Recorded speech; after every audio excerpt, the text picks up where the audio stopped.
역대상 17장 3절부터 14절까지 읽겠습니다.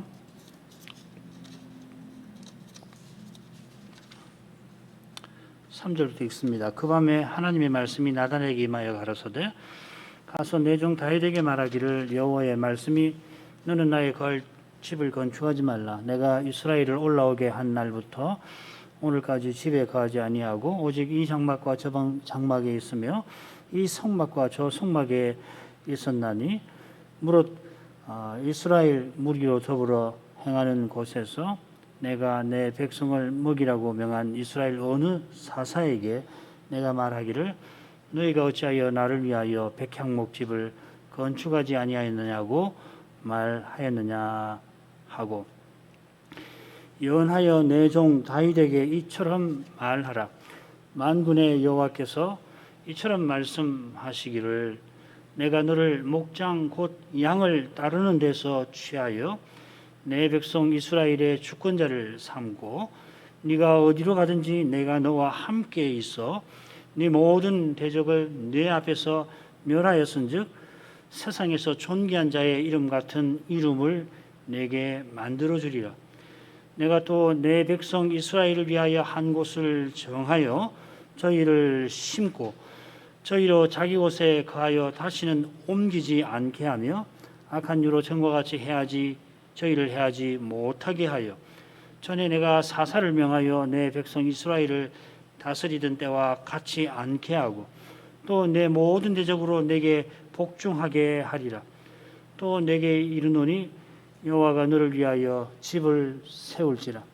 내 수완이 차서 네가 열조에게로 돌아가면 내가 내 뒤에 내 씨 곧 내 아들 중 하나를 세우고 그 나라를 견고하게 하리니 저는 나를 위하여 집을 건축할 것이요 나는 그 위를 영원히 견고하게 하리라. 나는 그 아비가 되고 그는 나의 아들이 되리니 나의 자비를 그에게서 빼앗지 아니하기를 내가 내 전에 있던 자에게서 빼앗음과 같이 하지 않을 것이며 내가 영영이 그를 내 집과 내 나라에 세우리니 그 위가 영원히 견고하리라 하셨다 하라. 여기까지입니다. 다윗이 드디어 여호와께 성전 지어드릴 뜻을 밝힙니다마는 여호와께서 단박에 너는 나의 거할 집을 건축하지 말라 하셨습니다. 성전 건축 자체를 금하신 게 아니라 다윗에게 그 건축을 허락지 아니하신 것입니다. 그 이유가 4절 하반절부터 6절에 나왔죠. 여기 특히 주목할 것이 어떤 표현이냐면은 무릇 이스라엘 무리로 더불어 행하는 곳에서 하신 것, 내가 내 백성을 먹이라고 명한 이스라엘 어느 사사에게 말씀하신 표현입니다. 모든 이스라엘과 더불어 내가 이리저리 걸었던 모든 곳에서 한 것은 광야 시절처럼 가나안 정복 이후에도 여호와께서 이스라엘과 함께 이리저리 행하셨음을 가리킵니다. 이것은 성막이 이리저리 옮긴 것과 붙어 있습니다. 이 5절에 보면은 이 장막과 저 장막, 이 성막과 저 성막에 있었다 하는 것은 옮겼다는 이야기지 성막이 여러 개 있다는 이야기는 아닙니다. 여기서 저리로 옮겼다 하는 뜻으로 생각하셔야 됩니다. 여호와께서 여호수아를 쓰셔서 분명히 안식을 주셨습니다마는 이스라엘이 불순종한 탓에 주신 안식을 누리질 못한 겁니다. 이것은 사사시대의 악순환과 붙어 있습니다. 여호와께서 기업의 땅을 차지하라 하셨는데 이스라엘은 가나안 족속을 두려워해서 심지어 굴 같은 데 숨어 지내고 또 앞선 문화에 이끌려서 가나안 사람들과 혼인하였습니다. 언약을 거슬러 행하는 이들을 하나님께서 그들이 원하는 이방인 손에다가 파십니다. 이 파신다는 표현이 여러 군데 나오는데요. 그래 이제 이방인이 자기 손에 들어온 이스라엘을 마음대로 부리는 거죠. 압제합니다. 압제를 당하니까 이스라엘이 신음합니다. 하나님께서 언약을 기억하시고 그들을 건지시려고 사사를 보내십니다. 그 덕에 백성이 잠시 평안을 누립니다. 그런데 다시금 그들이 하나님 앞에서 악을 행하고 이방 나라에 압제당하여 신음하는데 여호와께서는 또 사사를 보내어 건져 주시지요. 사무엘이 마지막 사사로 봉사할 때까지 이런 악순환이 반복되다가 사무엘 시대에는 이제는 달라지는가 했으나 백성이 우리가 열방과 같이 공항이 있어야 하겠나이다 합니다. 이것은 사무엘이 아니라 여호와를 버린 것입니다.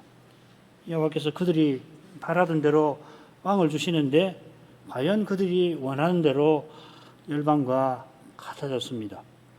사울이 왕이 되더니 용사들을 끌어모아서 자기 왕권을 강화하려 할 뿐이고 충신 다윗을 죽이려고 혈안이 되어서 노베 지상들을 몰살을 시켜버리고 말년에는 언약의 왕이 접신녀를 찾아갔습니다. 이런 사무엘하 28장 이런 불순종의 역사라 가나안에 들어와서도 성전을 지을 수가 없었고 사사 말기에는 언약궤를 빼앗기기도 했고 언약궤가 돌아왔어도 성막의 지성소에 옮길 수가 없었습니다. 다윗이 언약궤를 옮기되 예루살렘 장막에 옮긴 것은 이런 역사 인식과 붙어 있습니다. 이제는 어두운 역사를 청산하고 여호와께서 친히 그 이름을 두시는 곳에 신명기에 나오는 예언이죠. 명령이기도 하고 성전을 짓고 거기 지성소에 언약궤를 모시려 한 것입니다. 여호와께서 이제는 언약궤 위에 보좌를 펼쳐서 거기서 친히 다스려 주시기를 바라는 것입니다. 이런 거룩한 깨달음과 갸륵한 뜻은 하나님께서 인정하고 받으십니다마는 그 뜻을 받들 인물은 다윗이 아니라 하십니다. 그 뜻을 받들 인물은 다윗의 아들입니다. 이 아들이 가까이는 솔로몬입니다마는 솔로몬도 다윗처럼 스스로는 그 뜻을 받들 인물이 못 됩니다. 그는 다윗과 마찬가지로 오실 메시아의 그림자일 뿐입니다. 지금 이 역대기 이 선지자가 말씀을 전하는 지금 비록 다윗 같은 영웅은 없는 시대입니다만은 이 다윗의 자손을 바라는 믿음이 중요합니다. 바로 그 믿음에 다윗의 위대함이 있었습니다. 메시아를 보내실 하나님께서 다윗을 통하여 위대한 일을 행하신 것입니다. 이어서 다윗 언약의 중간 부분인데요. 7절부터 10절 상반절까지 읽겠습니다. 연하여 내 종 다윗에게 이처럼 말하라. 만군의 여호와께서 이처럼 말씀하시기를 내가 너를 목장 곧 양을 따르는 데서 취하여 내 백성 이스라엘의 주권자를 삼고 네가 어디를 가든지 내가 너와 함께 있어 내 모든 대적을 네 앞에서 멸하였은즉 세상에서 존귀한 자의 이름 같은 이름을 내게 만들어 주리라. 내가 또 내 백성 이스라엘을 위하여 한 곳을 정하여 저희를 심고 저희로 자기 곳에 거하여 다시는 옮기지 않게 하며 악한 유로 전과 같이 저희를 해하지 못하게 하여 전에 내가 사사를 명하여 내 백성 이스라엘을 다스리던 때와 같이 않게 하고 또 내 모든 대적으로 내게 복종하게 하리라. 우선 이 7절에 연하여 이렇게 번역했습니다마는 그런데 이제는 하십니다. 그러고서는 이제 앞선 내용과 조금 다른 말씀이라고 분위기가 다르게 말씀을 이어가십니다. 여호와께서 출애굽부터 지금까지는 마치 광야를 유리하듯이 자기 백성과 함께 이리저리 행하셨습니다마는 이제는 다윗과 함께 하셔서 모든 대적을 물리쳐 주셨습니다. 8절 앞으로도 그렇게 하실 것이다. 모든 대적이 복종하게 할 것이다 하셨습니다. 지금까지는 사사들어 다스리게 하셨는데 이제부터는 그때와는 다를 것이라 하십니다. 어떻게 다른가 하면은 다윗에게 위대한 이름을 만들어 줄 것이고 이스라엘이 이리저리 옮겨다니는 광야와 달리는 정하신 곳에 심겨져서 다시는 이리저리 옮기지 않게 하실 것이다 하셨습니다. 7절 상반절은 4절 상반절과 거의 비슷합니다. 주목할 만한 차이점은 만군의 여호와 망군의라는 이 명칭이 붙었습니다. 이 칭호는 사무엘기부터 등장합니다. 특별히 한나 사건부터 등장합니다. 이것은 이스라엘의 왕직이 등장하는 것과 붙어 있습니다. 그래서 이 선지서 이사야서부터 해가지고서 소선저서까지 이 만군의 여호와라는 칭호가 대부분 거기 나와요. 대략 300회 가까이 나오는데 그 중에 250회 가량이 선지서에 주로 나오고 시편에 15번, 사무엘기에 11번 이렇게 나옵니다. 거의 참 중요한 성어죠, 만군의 여호와가. 그런데 역대기에는 모두 3번 나오는데 다 다윗과 관련되어 있고 그 중에 2번은 이 다윗 언약에 2번 나옵니다. 이처럼 상대적으로 낮은 빈도를 보이는 것은 역대기 시대에 왕직이 없는 사실과 붙어 있습니다.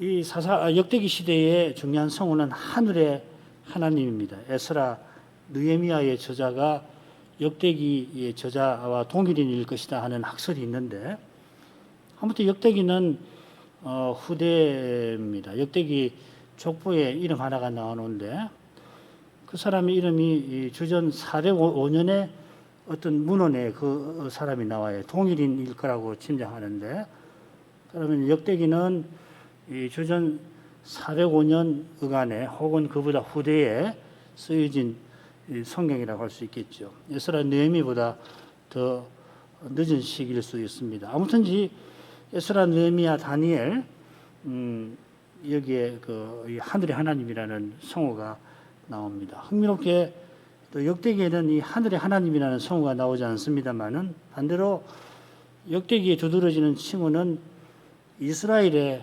하나님입니다. 유대의 열왕의 역사를 쭉 쓰지만은 이스라엘의 하나님이라는 걸 강조를 해요. 그러니까 구약 성경 전체에서 한 200번 정도 나오는데 36번이 이 역대기에 나올 정도니까 굉장한 빈도죠, 그죠? 빈도수가 높은 거죠. 세상 제국을 다스리시는 하늘의 하나님께서 제국의 포로인 이스라엘의 하나님이심을 역대기 선지자가 강조합니다. 그리고 통일된 이스라엘에 대한 이스라엘도 이 유다만 아니고 전체 이스라엘을 가리키는 표현입니다. 여호와께서 목자의 전 다윗을 이스라엘의 주권자로 삼으셨습니다. 자, 그런데 목장 곧 양을 따르는 데서 그를 취하였다 하십니다. 다윗이 골리앗과 싸우리 할 때 사울에게 뭐라고 그러냐면 자기가 아버지 양을 치면서 사자나 고맥에서 어린 양을 내가 건졌습니다 말하지요. 다윗이 그때 어렸지만은 목자로서는 손색 없는 사람이었습니다. 그런데 여호와께서는 다윗이 양을 인도하는 목자인 것보다는 양을 따르는 목동처럼 묘사하시는 것 같습니다. 물론 아무리 양을 잘 다루는 목자였다 하더라도 이스라엘의 주권자 왕에 비하면은 사람 보기에 목자는 낮고 천합니다. 다윗이 스스로는 주권자 될 인물이 못 된다 하는 것입니다. 심지어 사무엘이 이새의 아들 하나에게 기름을 부어라 하시니까 이새와 그 아들들을 제사에 청합니다마는 이새는 양치는 막내 아들 다윗을 제사에 아예 데려가지도 않았지요. 족보에도 특별히 7째로 다윗을 낳았다 하는 말을 씁니다. 이거 몇 번째라는 말을 잘 안 쓰는데 족보에. 그처럼 다윗이 골리앗과 맞서려 할 때에 큰형에게 교만하다며 호되게 야단맞았지요. 여호와의 이런 말씀에 다윗은 그러나 겸손히 나는 누구오며 내 집은 무엇입니까 하였습니다. 자기가 이미 주권자가 되었지만은 하나님 앞에 아무것도 아니라 고백을 합니다. 여호와께서 친히 다윗을 주권자로 삼으셨고 또한 어디를 가든지 다윗과 함께 하셨습니다. 친히 다윗의 소명을 인정하시고 또 이루어 주셨다 하는 말입니다. 여호와께서 그의 모든 대적을 다윗 앞에서 멸하셨습니다. 왕이 된 후에 다윗이 계속해서 전쟁에서 이기게 하셨습니다.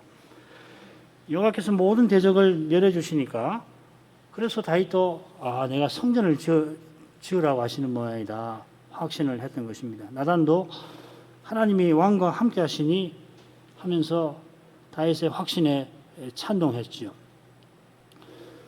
물론 여호와께서 다윗에게 성전 건축을 맡기지 않으셨습니다마는 세상에 존귀한 자의 이름 같은 이름을 내게 만들어 주리라 하십니다.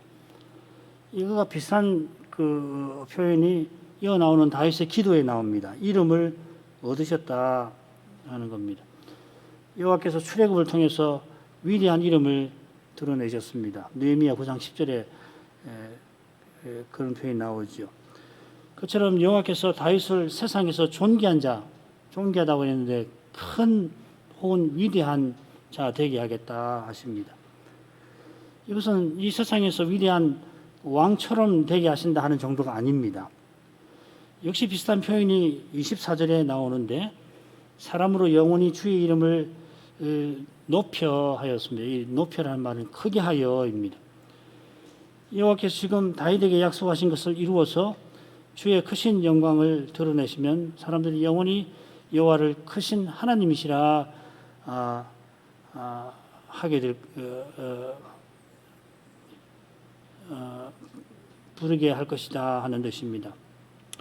이 기도는 크신 하나님께서 다윗의 이름을 크게 만들어 줄 것이다 하신 것과 붙어 있습니다.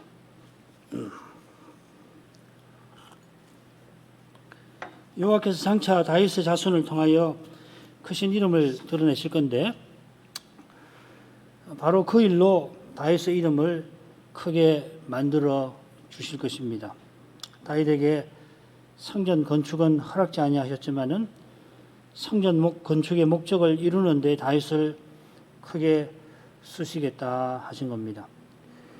이것은 아브라함에게 하신 약속을 이루는 것입니다. 아브라함에게 내 이름을 창대케 크게 하리라 하셨습니다.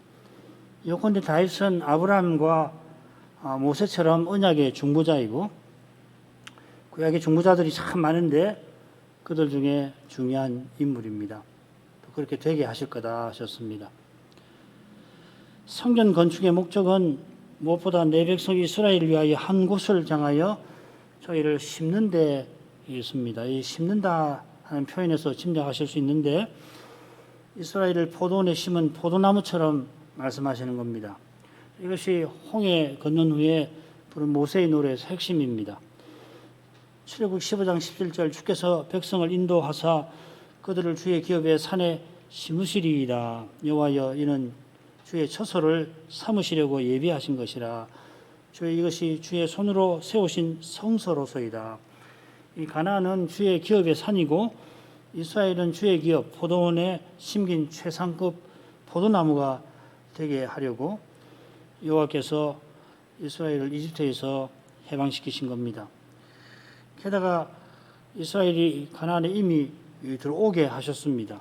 그런데 이 출애굽의 목적이 이스라엘의 불성종 때문에 아직 이루어지질 못한 거예요. 여호와께서 그 이름을 두려고 택하신 곳에서 자기 백성을 만나고자 하셨는데 신명기에 계속 나오는 표현이죠. 광야 시절처럼 성막이 이리저리 옮겨졌습니다. 성막이 이리저리 옮겼다는 것은 여호와께서 집에 거하지 아니하시고 그 유리 방황하는 백성과 함께 이리저리 옮기신 것입니다. 이제는 성전을 짓게 하여 거기 계시려 합니다. 거기 계셔서 주의 백성을 다스려 주시려 합니다. 백성을 통하여 주의 뜻을 이루려 하시는 점에서는 주의 포도원에 포도나무를 심는다 하는 이미지를 쓰신 것이고 이스라엘과 함께 거하려 하시는 점에서는 주의 거처를 삼으셨다 하셨고 그들과 만나 주시려 하는 점에서 주의 성소를 삼으시겠다 하신 것입니다. 이만큼 성전 건축이 중요합니다. 다윗이 그 중요성을 잘 알고 있었던 겁니다. 성전을 건축하면은 여호와께서 거기 지성소 위에 친히 보좌를 두실 겁니다. 성전이 당연히 국가 생활의 중심입니다.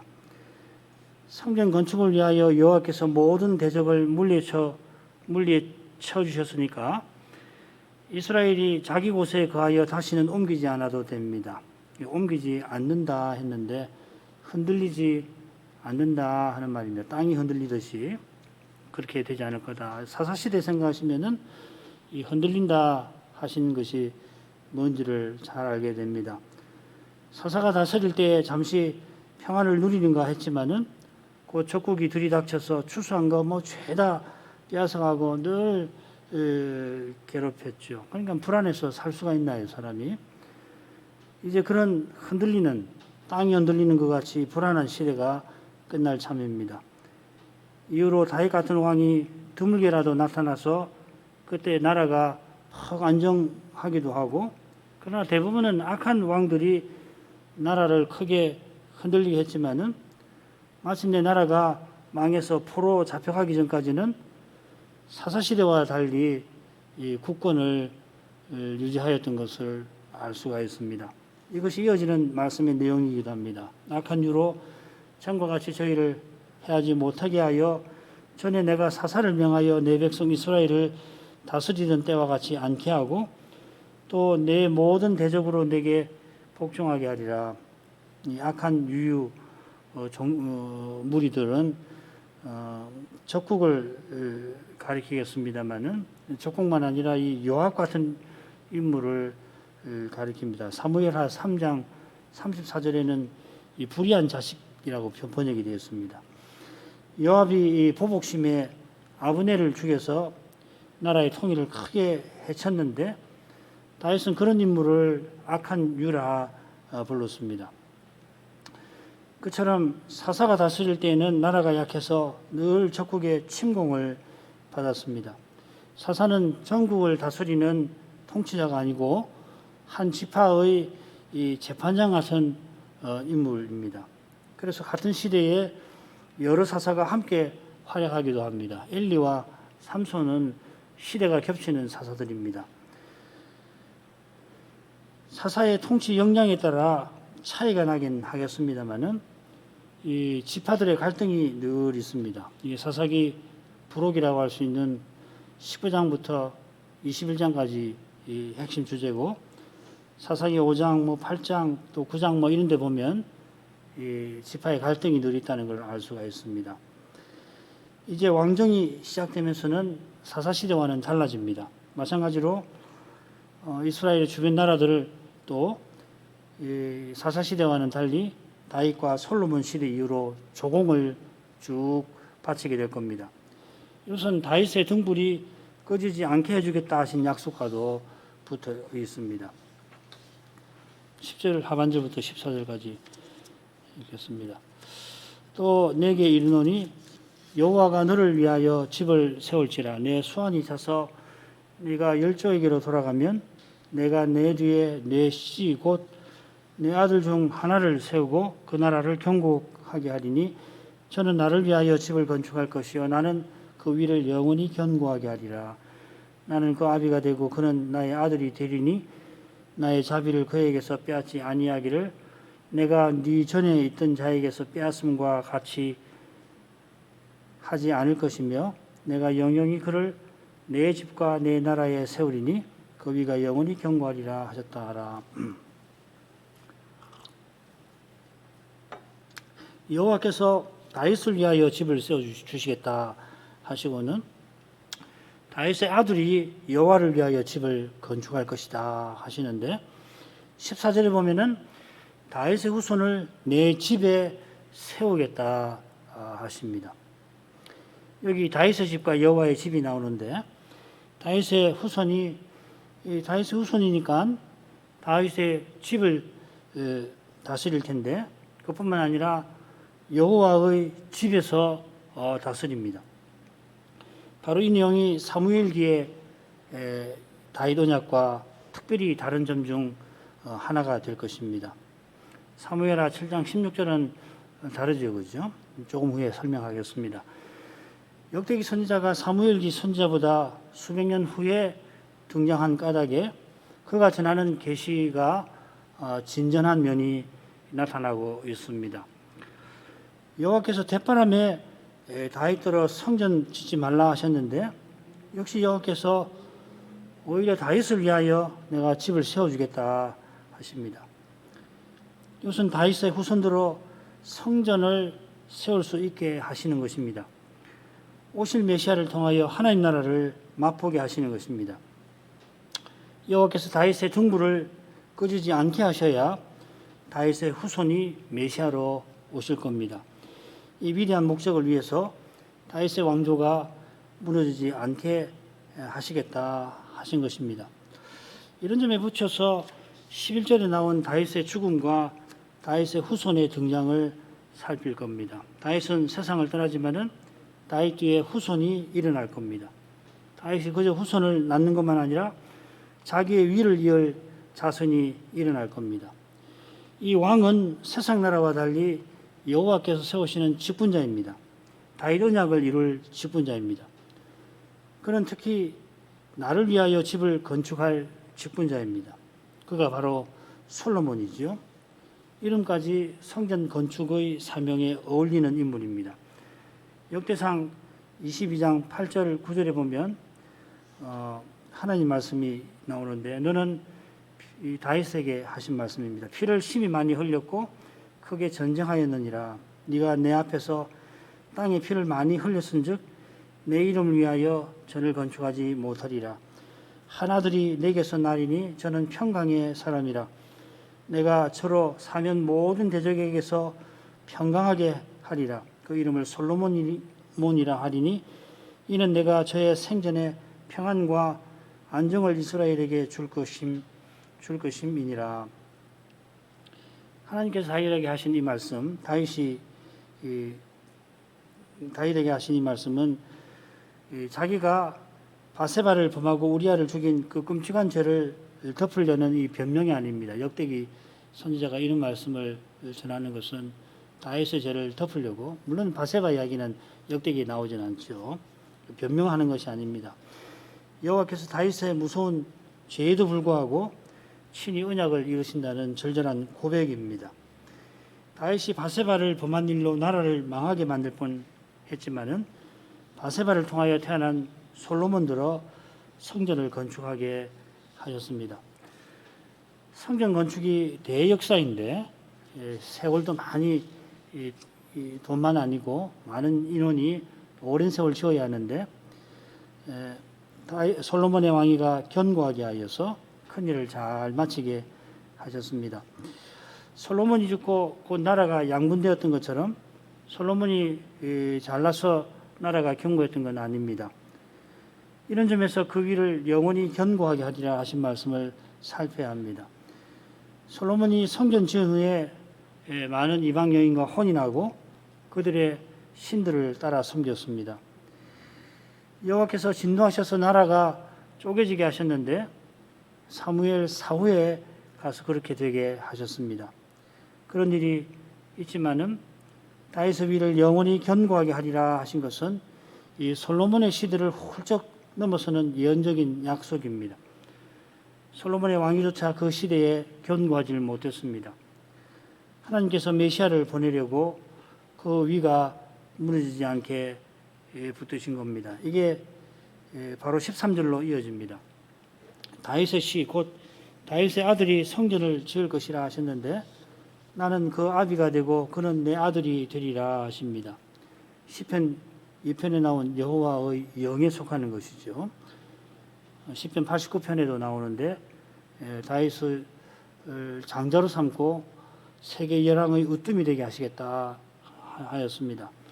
하나님의 아들이 되는 것은 만왕의 왕이신 하나님의 부왕이 되는 거고 아버지이신 그 왕이신 아버지로서 왕이신 하나님의 상속자가 된다는 뜻입니다. 이 내용이 14절에 나오니까 거기서 좀 더 살피겠습니다만은 이것은 오실 메시아에 관한 예언이기도 합니다. 히브리서 1장 2절 3절이 바로 그 예언의 실현을 이야기를 하죠.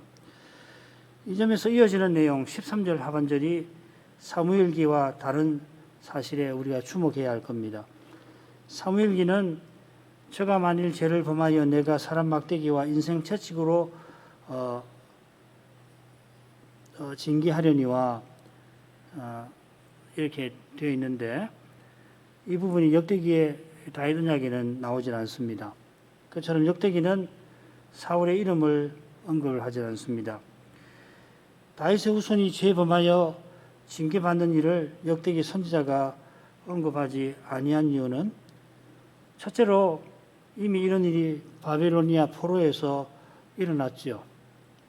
다윗의 후손들이 어떻게 죄를 지어서 마침내는 포로 잡혀가기까지 했습니다. 둘째로 다윗 언약이 가리키는 이 다윗의 후손이 궁극적으로 오실 메시아인 것을 강조하는 데에 있습니다. 이런 관점에서 역대기 선자는 다윗의 위가 지금 비어 있는 역사 현실을 보고서 다윗 언약이 성취될 미래를 가리키고 있습니다.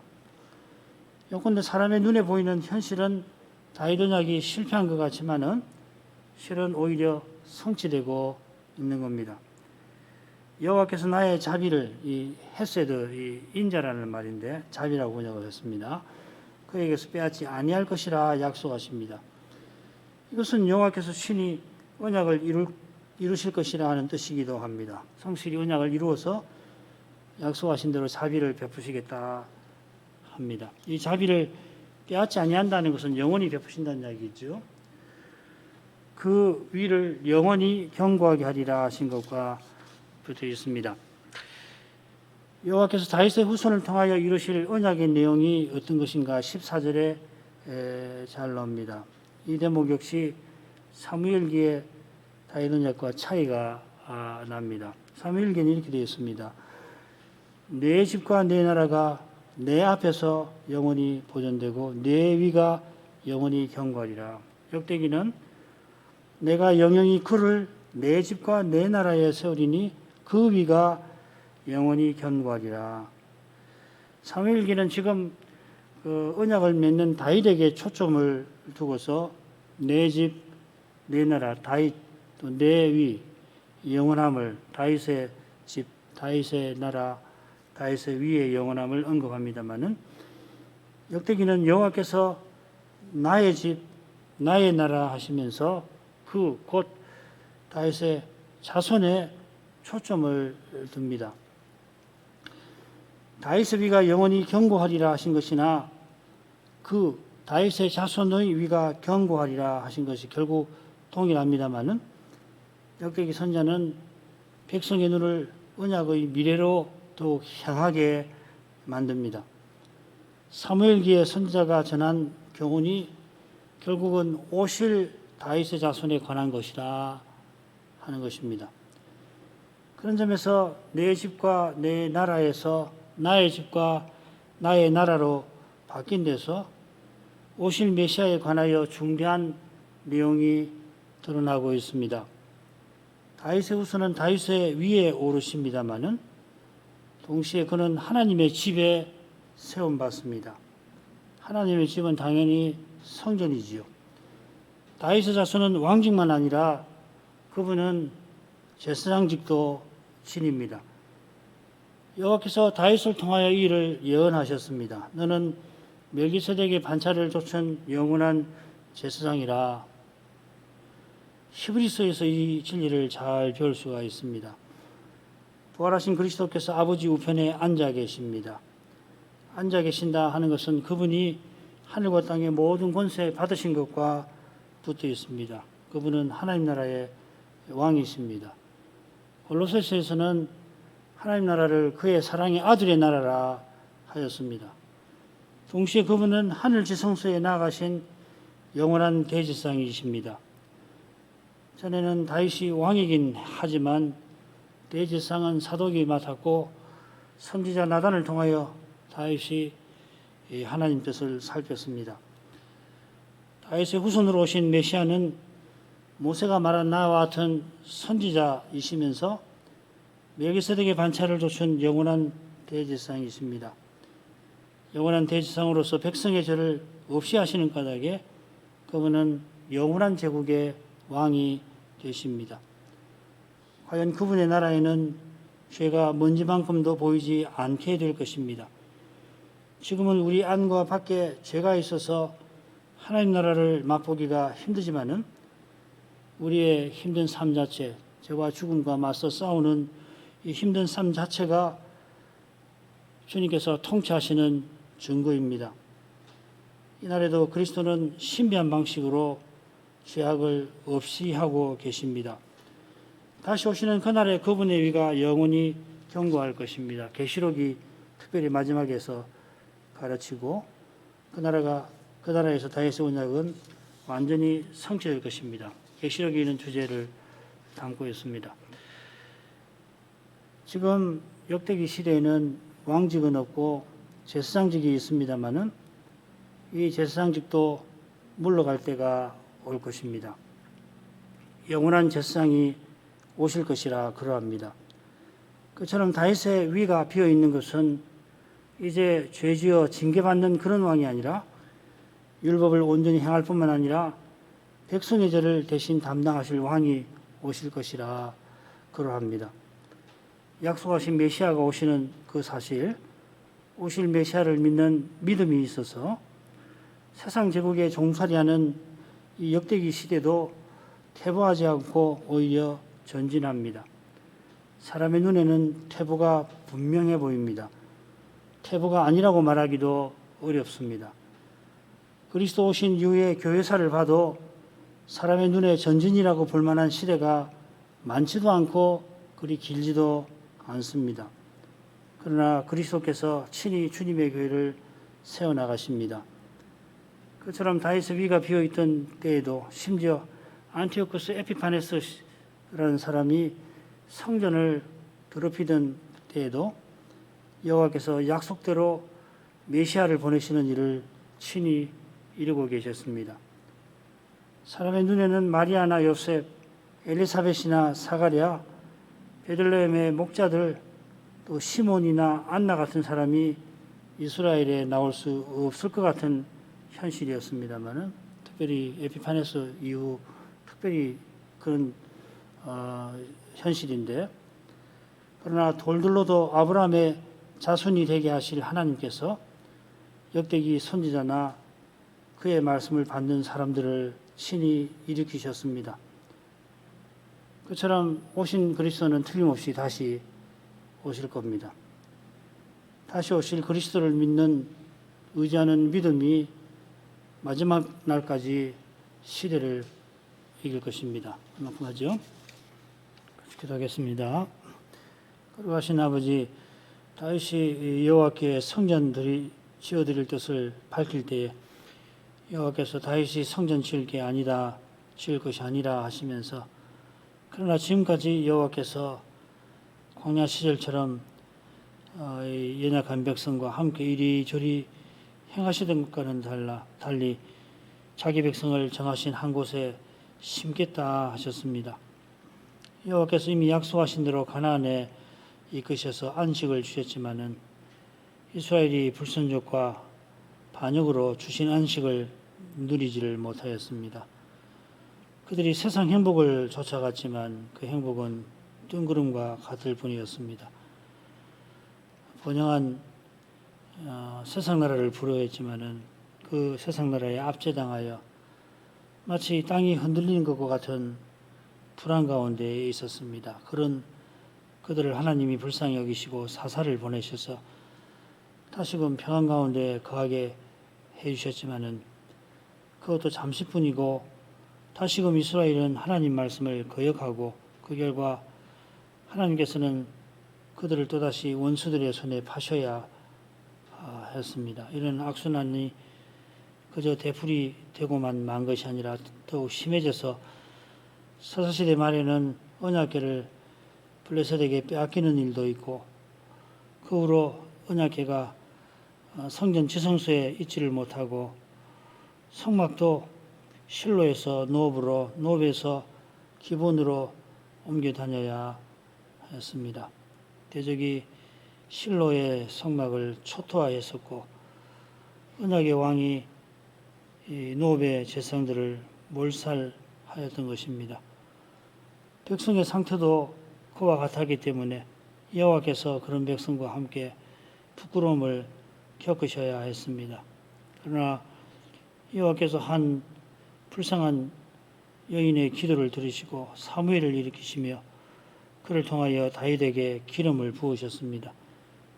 마침내 다윗을 전체 이스라엘의 왕으로 세우셨습니다. 목장 곧 양 따르던 데서 그를 취하여서 이스라엘의 주권자로 친히 삼으셨습니다. 다윗이 스스로는 왕이 될 자격도 능력도 없었습니다. 이 사실을 그가 깨닫고 주의 언약의 말씀 앞에 내가 대체 무엇입니까? 하고 자기가 아무것도 아님을 고백하였습니다. 사무엘이 이새의 아들 중 한 사람을 기름 부으려 할 때 아버지 이새조차도 양치는 막내 아들을 제사에 데려가지를 않았습니다. 그런 다윗이지만은 하나님께서 그가 아비의 양을 칠 때 사자와 곰을 물리치게 하시고 어린 나이지만 골리앗을 물리치게 하셨고 또 사울의 그 지배하고 사탄적인 공격을 다 견디게 하셨습니다. 마침내 왕이 되었을 때 그가 언약의 왕으로서 해야 할 일을 잘 알고서 예루살렘을 공략했고 주변 원수들을 거의 물리치게 해주셨을 때 언약궤를 예루살렘으로 옮겼습니다. 여호와께서 다윗과 함께 하셔서 이 놀라운 일들을 이루시고 성전 지어드릴 뜻도 품게 하신 줄 압니다. 그 뜻이 하나님께서 기뻐하시는 바이지만은 다윗이 그 뜻을 받들기는 아니하셨습니다. 그 뜻을 받들기가 솔로몬이었습니다. 이 솔로몬은 다윗이 바세바와 더불어 낳은 아들이었습니다. 그처럼 솔로몬이 성전 세운 후에 많은 아내를 두고 그들의 우상을 함께 섬긴 것을 볼 때 솔로몬도 다윗처럼 성전 지을 자격이나 능력을 스스로 갖춘 것은 아니었습니다. 오직 다윗의 후손으로 오시는 메시아께서 영원한 성전을 지으십니다. 그분은 멜기세덱 반차를 좇는 영원한 대제사장이십니다. 십자가로 말미암아 주님은 백성의 죄를 도말해 주셨습니다. 죄를 도말하셔서 영원한 제국을 이제 세우고 계십니다. 다윗도 솔로몬을 바라보았던 것이 아니라 이 후손 자신이 주라고 부르던 메시아를 바라보았습니다. 자기 죄가 얼마나 크고 인생의 죄가 얼마나 깊은지 아는 사람마다 소망을 오직 하나님께만 두지 않을 수 없습니다. 사람을 의지하는 일이 얼마나 부끄러운지를 압니다. 다윗의 후손으로 오실 메시아는 과연 사람 대신 하나님이십니다. 이제도 그리스도께서 주님의 교회를 친히 세워나가 가시는 것을 믿고 더욱 주님을 바라봅니다.